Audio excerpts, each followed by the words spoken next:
Yang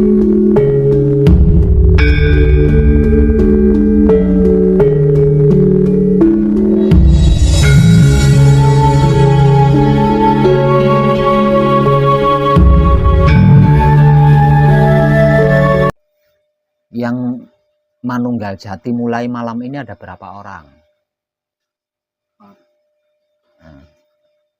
Panjenengan manunggal jati malam ini.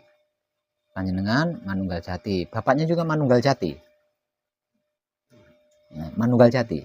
Iya. Iya. Iya. Nah, sama Pak Dadang juga malam ini 4 orang. Yang dari kemarin panjenengan ya.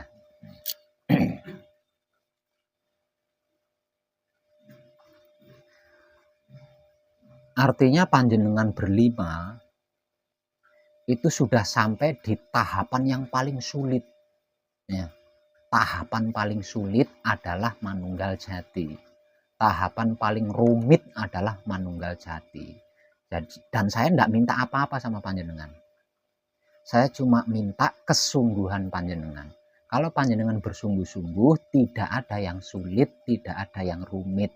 Lawang tentang dirinya sendiri gitu. Tentang dirinya sendiri, bukan tentang yang lain kan. Yang saya minta panjenengan bersungguh-sungguh. Nah, tahapan manunggal jati adalah tahapan yang paling sulit, paling rumit, dan tidak semua orang itu bersedia membimbingkan tentang itu pada panjenengan. Karena saking rumitnya, saking sulitnya.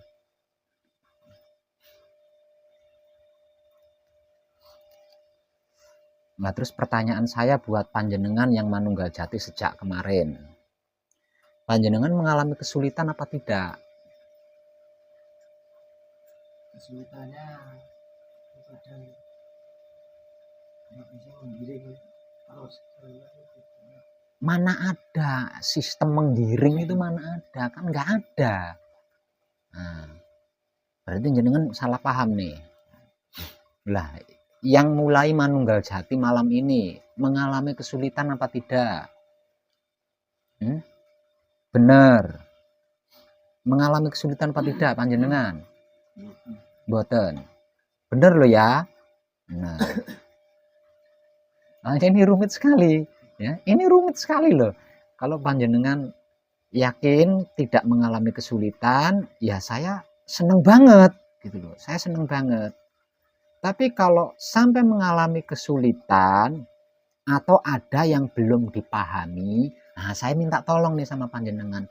Bertanyalah. Yang seharusnya minta tolong kan panjenengan. Nah, sekarang saya berbalik biar saya ngalah gitu loh. Ya, saya yang mengalah. Kalau sampai mengalami kesulitan, kalau sampai mengalami kerumitan, saya minta tolong sama panjenengan. Bertanyalah. Jangan diam saja. Nanti panjenengan tersiksa sendiri kalau diam saja. Karena tahapan manunggal jati adalah tahapan paling sulit, tahapan paling rumit. Nah ya, tahapan paling sulit, tahapan paling rumit. Tapi tidak mustahil. Kalau panjenengan bersungguh-sungguh, panjenengan tidak akan mengalami sulit. Saya percaya gitu loh. Saya percaya itu. Asalkan bersungguh-sungguh tidak akan mengalami kesulitan. Namun kalau sampai mengalami kesulitan, saya minta tolong sama panjenengan untuk bertanya. Khususnya ketika saya menyediakan waktu. Gitu ya. Khususnya saya menyediakan waktu. Soalnya tadi saya lihat waktu sore tadi ada yang bertanya di dapur. Gitu. Ada yang bertanya di dapur. Nah, berarti kan ada yang mengalami kesulitan tuh. Kenapa ketika saya nanya jenengan diam saja? Itu loh. Yang saya itu nggak habis pikir itu. Gitu. Sebenarnya panjenengan kesini itu belajar sama siapa? Belajar bareng sama saya, apa belajar sendiri? Ketika saya menyediakan peluang untuk bertanya, panjenengan tidak bertanya. Tapi di luar itu, panjenengan bingung. Lah terus gimana itu? Coba. Ini rumit loh ya, ini rumit. Bisa tanya. Ntar, ini yang 4 ini. Ya Pak. Nah ini sistemnya saya balik. Jadi saya yang minta tolong loh ya. Saya yang minta tolong. Kalau sampai mengalami kesulitan atau ketidakpahaman, saya minta tolong bertanyalah. Jangan diam saja. Nanti panjenengan tersiksa sendiri. Karena tahapan manunggal jati itu tahapan paling tinggi. Tahapan paling sulit, tahapan paling rumit. Dan tidak semua orang itu bisa berjalan sendiri. Nah, tidak semua orang bisa berjalan sendiri, dibutuhkan teman di situ. Dan teman yang dibutuhkan, teman yang harus sudah sampai di situ gitu. Nggak asal teman. Nah, setiap teman yang sudah sampai di situ belum tentu mau menemani perjalanan ini karena saking rumitnya, saking sulitnya.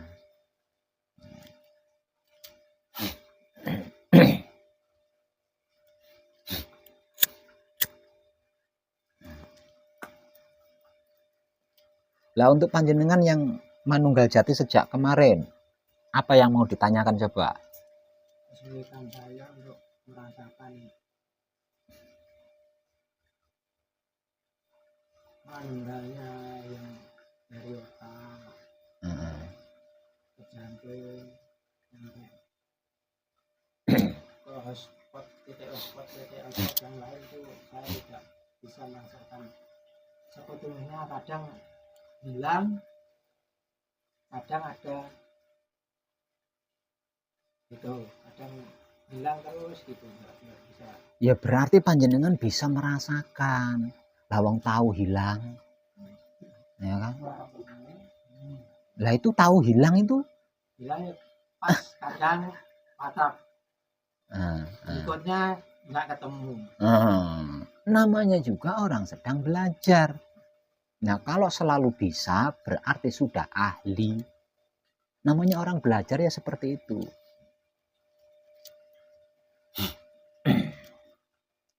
Di dalam manekung, di dalam gembleng, kalau sudah sampai di tahapan keempat, yaitu patrap samadhi manunggal jati, berarti semua pencarian itu sudah selesai, nah, Pak ya.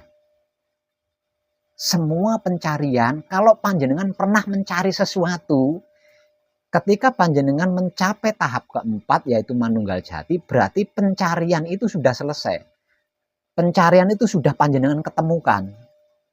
Artinya pencarian itu sudah selesai. Kalau panjenengan punya pertanyaan, maka jawabannya sudah panjenengan temukan.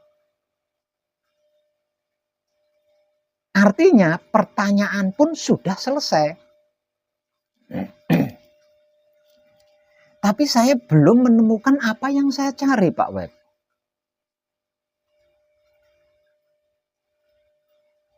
Tetapi saya belum mendapatkan jawaban yang saya pertanyakan, Pak Web.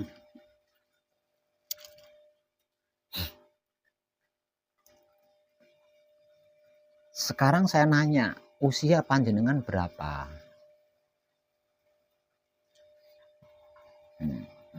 Panjenengan yang paling muda berapa? 41. Di antara 5 orang, yang paling muda usianya 41 loh ya. 41 tahun panjenengan lupa diri. 41 tahun panjenengan enggak tahu diri.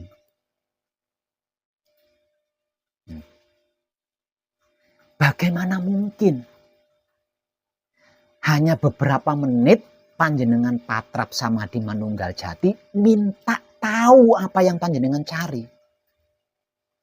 Minta mendapatkan apa yang panjenengan tanyakan. Lawang apapun yang panjenengan cari itu sesungguhnya jati diri panjenengan sendiri. Apapun yang panjenengan pertanyakan itu sesungguhnya jati diri panjenengan sendiri. Dan selama 41 tahun panjenengan tidak tahu diri gitu.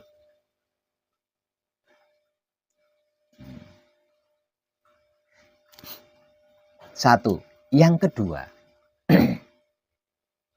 jati diri manusia hidup adalah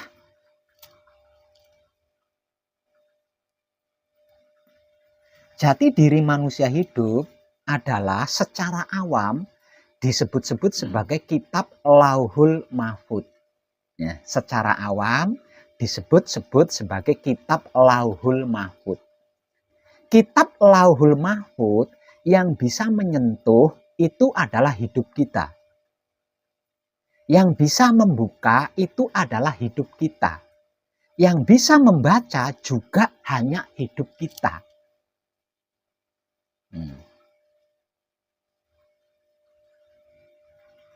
Nah, untuk bisa menyentuh, membuka, membaca kitab suci Lauhul Mahfud, hidup kita ini butuh manunggal dengan 4 pirantinya, dengan 4 pembantunya, yaitu sedulur papat atau kawulonya.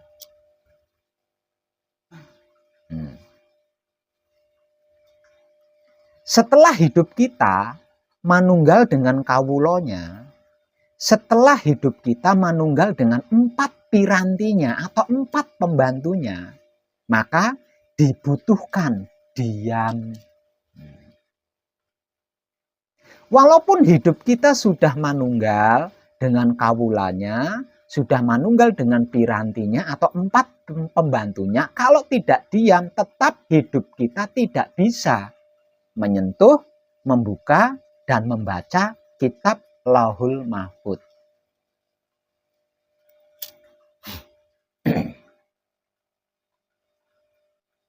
Sebab karena itu dibutuhkan diam. Dengan diam berarti hidup tidak terhambat, hidup tidak terganggu.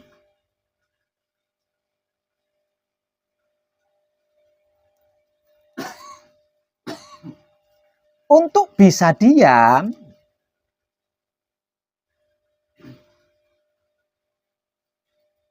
suka tidak suka harus menghentikan pencarian. Harus menghentikan pertanyaan-pertanyaan. Kenapa pencarian dan pertanyaan itu harus dihentikan? Karena sudah ketemu, sudah dapat.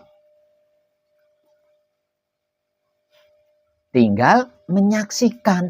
Lah, untuk bisa menyaksikan, kan kitab Lauhul Mahfud harus tersentuh, harus dibuka, harus dibaca. Kalau kitab Lauhul Mahfud ini belum tersentuh, bagaimana kita bisa menyaksikan?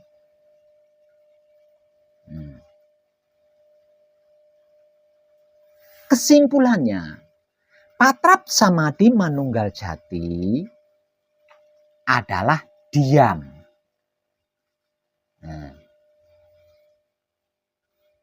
Diam ini berarti tidak mencari, kan? Kalau mencari namanya tidak diam. Diam ini berarti tidak bertanya, kan? Kalau bertanya berarti tidak diam.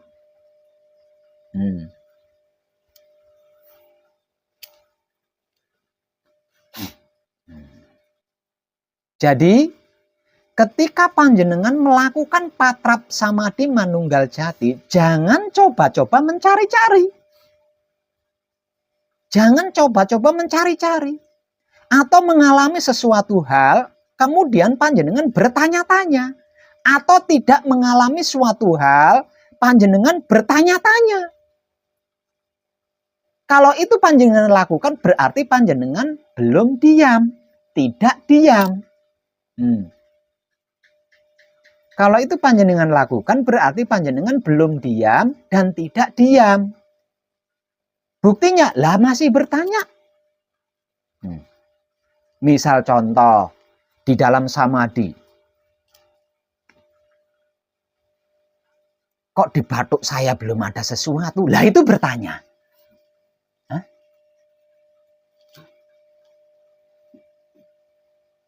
Apa yang dimotivasikan tadi kok di batuk saya nggak ada, di tenggorokan saya nggak ada, Nah itu bertanya. Atau di dalam patrapnya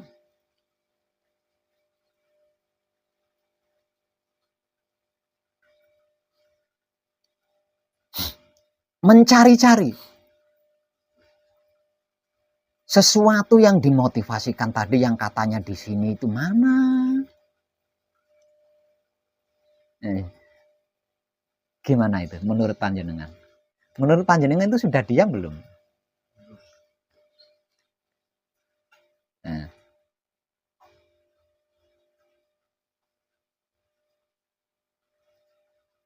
Jadi agar supaya patrap samadhi manunggal jati panjenengan mulus, lancar, sesuai yang dimotivasikan, panjenengan harus diam, menghentikan semua pencarian, menghentikan semua pertanyaan.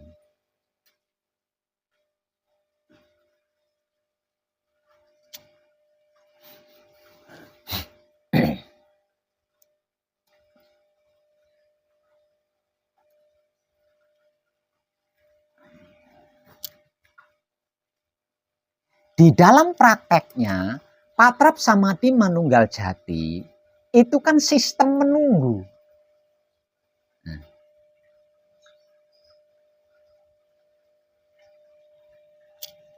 Sistemnya sistem menunggu. Kenapa kok menunggu? Lawang yang berjalan, yang melakukan perjalanan, itu kan bukan jasad kita, bukan raga kita. Secara awam disebut sebagai mi'raj. Mi'raj adalah perjalanan ruh. Nah karena ruhnya yang sedang berjalan, berarti jasadnya kan harus diem. Jasadnya harus diem, nggak ikut-ikutan berjalan. Gitu.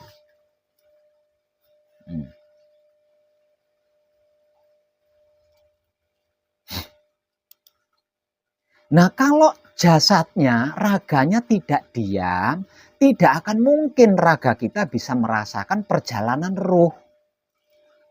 Karena ruh itu halus, halusnya halus, super halus. Itu ruh. Sebab karena itu, kita cukup diam menunggu. Diam menunggu, nggak perlu ngapa-ngapain. Diam menunggu. Dan apa yang dimotivasikan tentang 7 titik diri, itu akan muncul dengan sendirinya. Akan terlalui dengan sendirinya. Nah kalau udah sampai, kan dapat rasanya. Lah tinggal sadari aja, oh berarti saya sudah nyampe di sini. Sesuai motivasi berarti saya sudah nyampe di sini. Lah terus diam lagi nunggu. Nanti ngalami lagi, oh berarti saya sudah sampai di sini. Terus diam lagi nunggu. Dapat lagi, oh berarti saya sudah nyampe di sini. Tinggal gitu aja, tinggal AO gitu aja.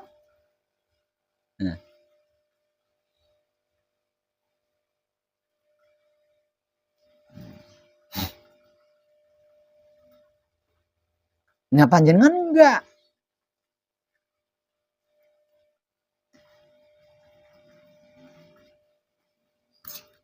Ada sesuatu, padahal sesuatu itu belum jelas, belum pasti, panjenengan sudah bertanya, sudah nebak. Apa ini ya?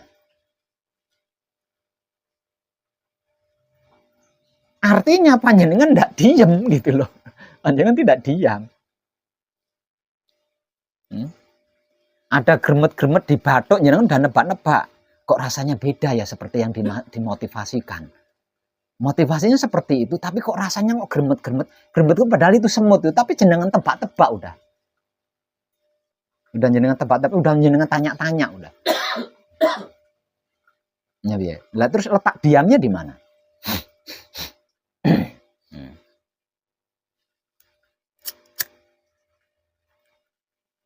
Sebelum patrap samadhi manunggal jati, panjenengan 3 hari 3 malam melakukan patrap samadhi mijil sowan. 3 hari 3 malam loh. Panjenengan melakukan patrap samadhi mijil sowan, patrap samadhi mijil sampurno, patrap samadhi mijil toto lenggah, yang ketiga-tiganya itu bertumpu atau bertengger di atas wahyu pancalaku.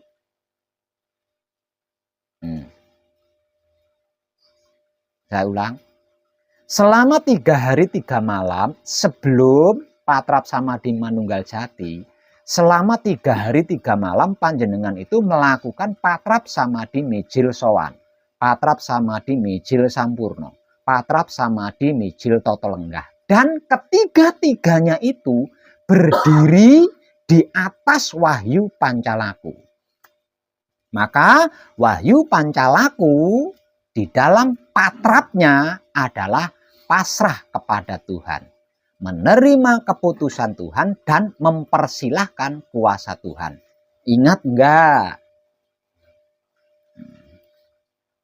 Lah kalau panjenengan sudah pasrah kepada Tuhan, apapun keputusan Tuhan sudah panjenengan terima ya. Lah terus kuasa Tuhan, apapun bentuk kuasa Tuhan sudah panjenengan persilakan. Terus panjenengan mau apa? Coba kira-kira panjenengan mau apa? Kalau sudah seperti itu.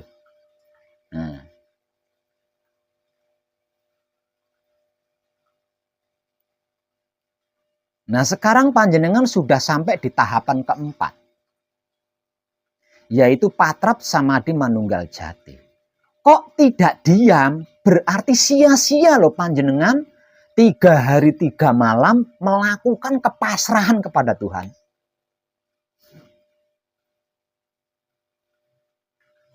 Sia-sia loh. Panjenengan sudah berjuang untuk bisa pasrah totalitas, untuk bisa menyerahkan diri panjenengan secara totalitas kepada Tuhan. Apapun keputusan Tuhan diterima selama 3 hari 3 malam itu. Bagaimanapun bentuk kekuasaan Tuhan sudah panjenengan persilahkan.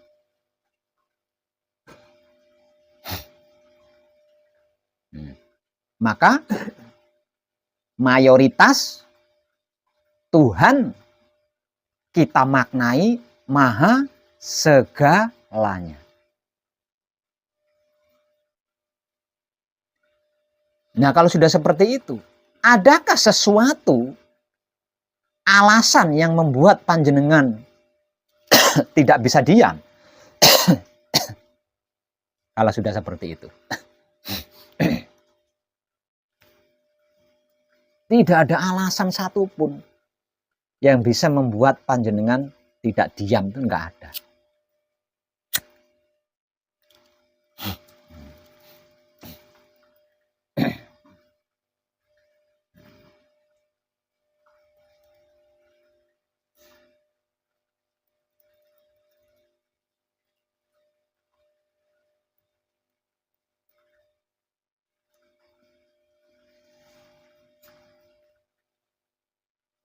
Agar supaya panjenengan lebih klik,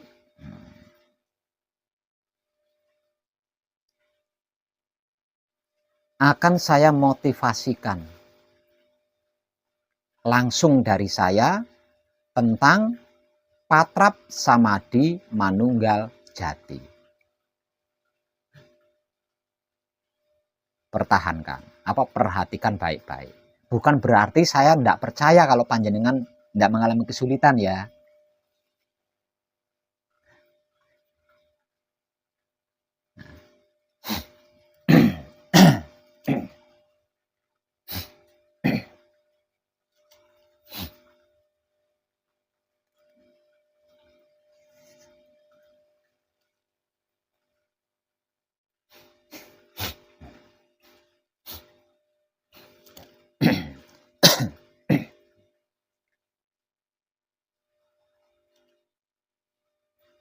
Ada 3 singgasana Tuhan di dalam diri setiap manusia hidup. Tidak peduli itu manusianya siapa dan bagaimana. Tidak peduli.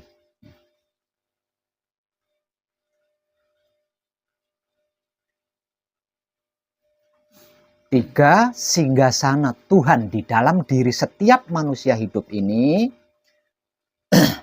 lebih viral disebut-sebut sebagai Baitul Makmur. Yang sering saya bahasakan dengan sangat sederhana sebagai otak atau pikiran. Itu bahasa paling sederhana daripada Baitul Makmur.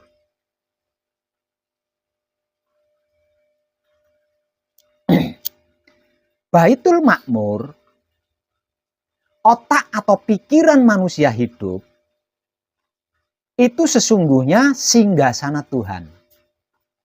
Ketika Tuhan itu menciptakan apapun.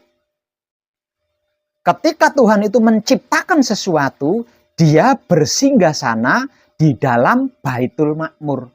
Yang sering saya bahasakan dengan sederhana sebagai otak atau pikiran. Paham jenengan? Paham belum? Kalau belum paham saya ulang lagi nih. Paham belum? Halo Pak? Pak? Paham. Jangan ngelamun loh Pak, jangan ngelamun loh. Panjenengan harus memperhatikannya baik-baik. Saya ngomong ngotot jenengan kemana? Paham nggak tadi?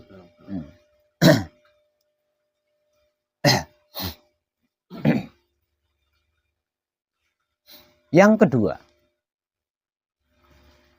singgasana Tuhan yang kedua viral disebut sebagai Baitul Muharram. Yang sering saya bahasakan dengan sangat sederhana sebagai hati atau batin. Tidak ada yang lebih sederhana dari itu. Daripada Baitul Muharram. Baitul Muharram, hati atau batinnya manusia adalah singgasana Tuhan kedua. Ketika Tuhan itu memelihara apapun yang sudah diciptakan. Ini paham belum? Paham? Bisa paham nggih? Pak Brebes? Bisa paham? Jangan ngelamun loh Pak, tolong jangan ngelamun Pak ya. Jangan ngelamun. Yang ketiga, singgasana Tuhan yang ketiga viral disebut-sebut sebagai Baitul Muqaddas atau Baitul Maqdis. Yang juga sering saya bahasakan dengan sangat sederhana sebagai kelamin atau syahwat. Ingat, jangan salah paham tentang syahwat ini ya. Syahwat yang dimaksud di sini adalah keinginan, bukan seks.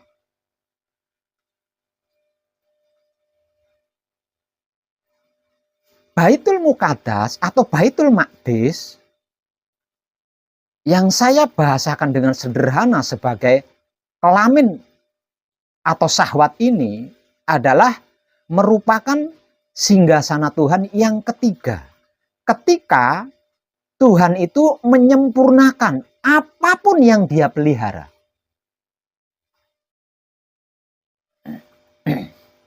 Klik nggih.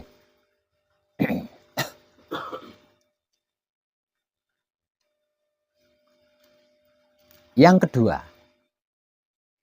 ada 7 titik dimensi di dalam diri manusia hidup. Nggak peduli itu manusia apapun, nggak peduli. Artinya setiap manusia hidup itu mempunyai 7 titik dimensi atau 7 lapis partikel.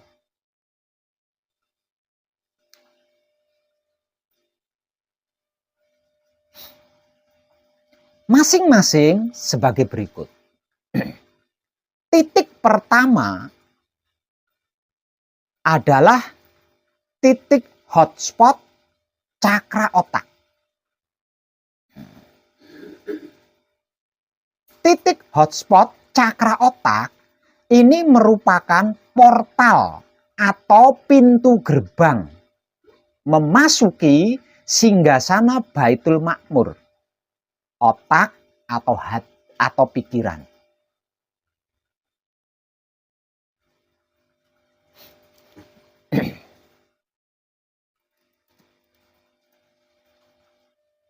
Yang kedua, titik kundalini nang. Dan yang ketiga, titik kundalini neng.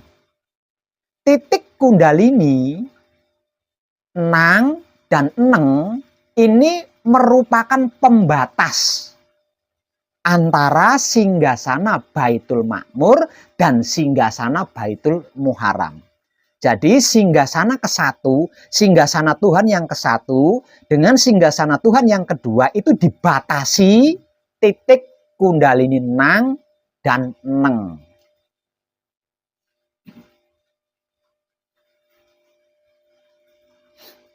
Yang keempat adalah titik hotspot cakra jantung. Titik hotspot cakra jantung ini adalah portal atau pintu gerbang untuk memasuki singgasana Baitul Muharram.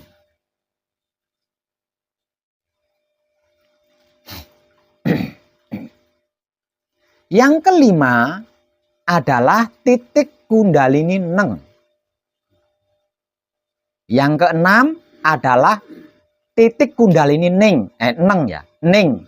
Dan yang keenam adalah titik kundalini nung. Titik kundalini neng dan titik kundalini nung ini merupakan pembatas antara singgasana Baitul Muharram dan singgasana Baitul Muqaddas.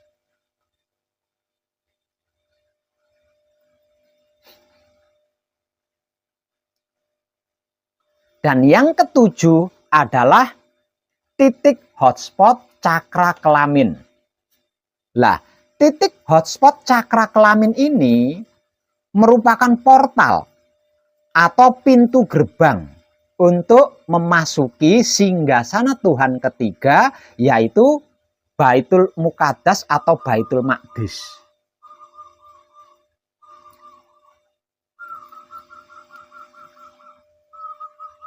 Paham? Dikarenakan 7 titik ini merupakan partikel, 7 titik ini merupakan dimensi kehidupan, berarti ada keadaannya, di setiap titiknya itu ada keadaan.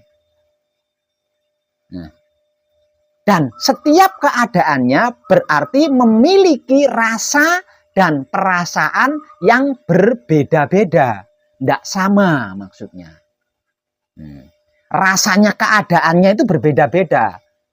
Di antara 1 titik sampai titik ke-7 ini. Berbeda-beda. Dikarenakan itu adalah dimensi.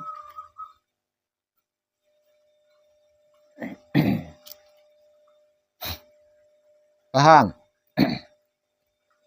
Supaya panjenengan tidak bingung, maka saya akan menggunakan 1 contoh sampel saja. Selama ini kan saya menggunakan berbagai macam kacamata kan. Semua kacamata yang ada itu saya gunakan. Maksud saya supaya panjenengan tidak kesulitan gitu loh. Makanya saya menggunakan berbagai macam kacamata sudut pandang. Dan beraneka ragam bahasa. Maksudnya supaya panjenengan tidak kebingungan. Namun dalam kenyataannya panjenengan malah luwih bingung di situ. Nah, sekarang saya hanya akan menggunakan 1 kacamata saja.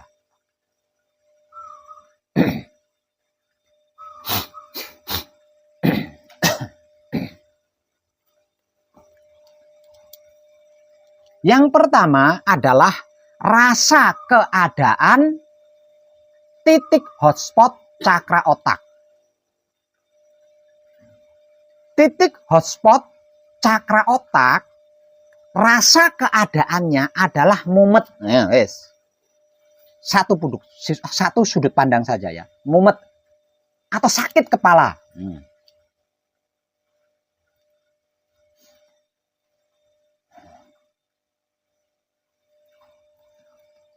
Kenapa titik hotspot cakra otak kok rasanya mumet atau sakit kepala? Itu menandakan kalau Baitul Makmur atau otak pikiran panjenengan belum terlalu bersih. Kalau otak atau pikiran panjenengan benar-benar bersih, rasanya ya plong. Glundang plong. Klik belum? Yang kedua, rasanya keadaan titik kundalini nang. Nang berarti tenang.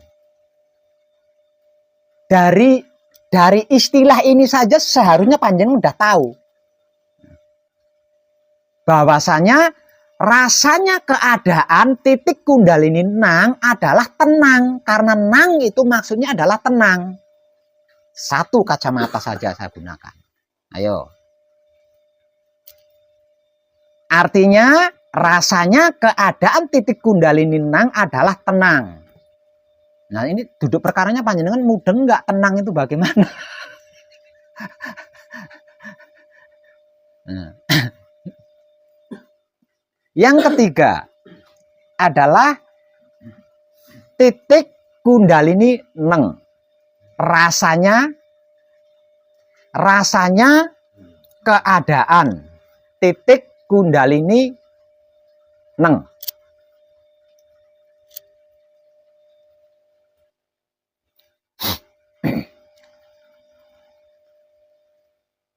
Neng berarti meneng atau diam.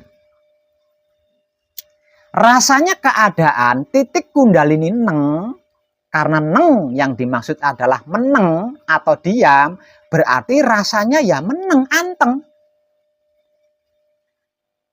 Tahu karena panjenengan belum pernah diem sih ya, jadi nggak tahu rasanya diem itu seperti apa.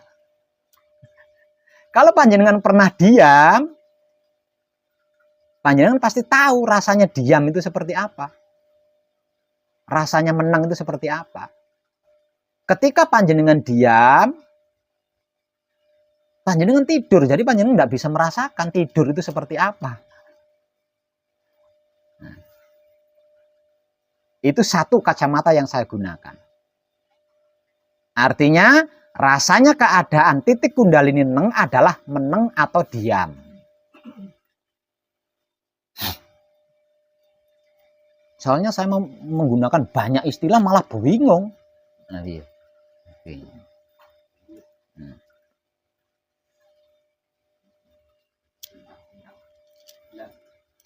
Yang keempat, rasanya keadaan titik hotspot cakra jantung.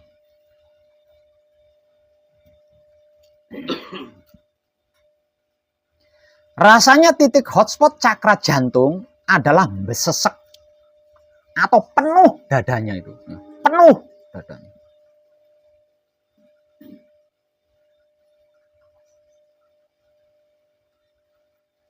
Itu satu kacamata yang saya gunakan. Dadanya terasa penuh. Pernah nggak dadanya penuh? Pernah nggak? Nah, ketika bermasalah mungkin, ketika jengkel mungkin, penuh dadanya. Rasanya dada penuh itu seperti apa? Sesek kan? Sesek kan? Napas saja susah kan? Saking penuhnya tuh. Itulah rasanya titik hotspot cakra jantung. Kenapa rasanya seperti itu Pak Web? Itu dikarenakan hati atau batin panjenengan belum bersih. Kalau hati, batin panjenengan bersih, rasanya ya plong, glondang. Tidak ada apa-apa.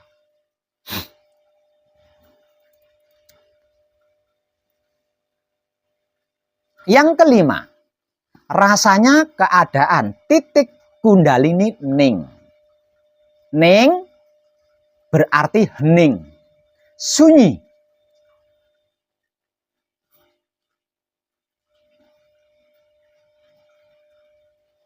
Artinya, rasanya titik kundalini ning, karena ning itu adalah hening atau sunyi, berarti rasanya ya sunyi.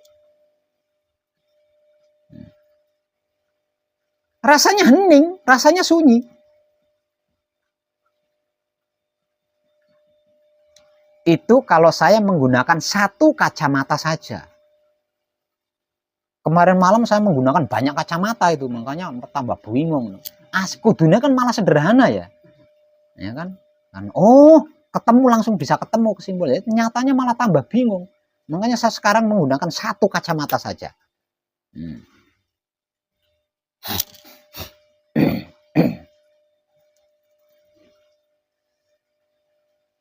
Selanjutnya adalah rasanya keadaan titik kundalini nung. Nung berarti nunggal. Nunggal. Nung berarti nunggal. Jenengan tahu nunggal? Istilah lain daripada nunggal itu gancet. Ayo, tahu nggak? Gancet. Gancet. Ini satu kacamata yang saya gunakan ini. Gancet. Istilah lain daripada manunggal adalah gancet. Ini orang Purwakarta tahu gancet? Nyaho? Nyaho.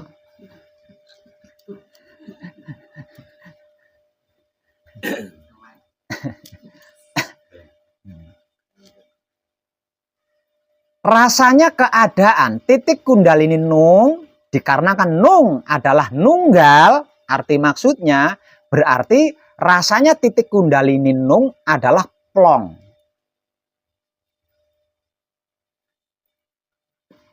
Pernah mengalami plong belum jenengan? Pernah mengalami kepuasan belum? Plong. Itu satu kacamata yang saya gunakan. Berarti rasanya titik kundalini nung adalah plong.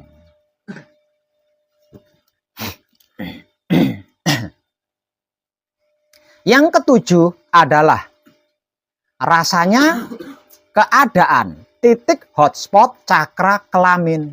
Lah, ini yang tidak bisa dan jangan panjenengan lakukan.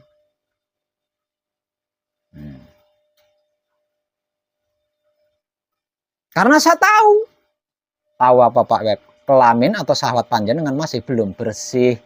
Artinya kalau ini diungkap, panjenengan juga mengetahui wis mesti ngaceng gitu loh. Karena apa? Karena rasanya titik hotspot cakra kelamin adalah ngaceng. Rasanya ngaceng itu seperti apa? Sini dibuka celananya tak cengke. Rasanya seperti apa?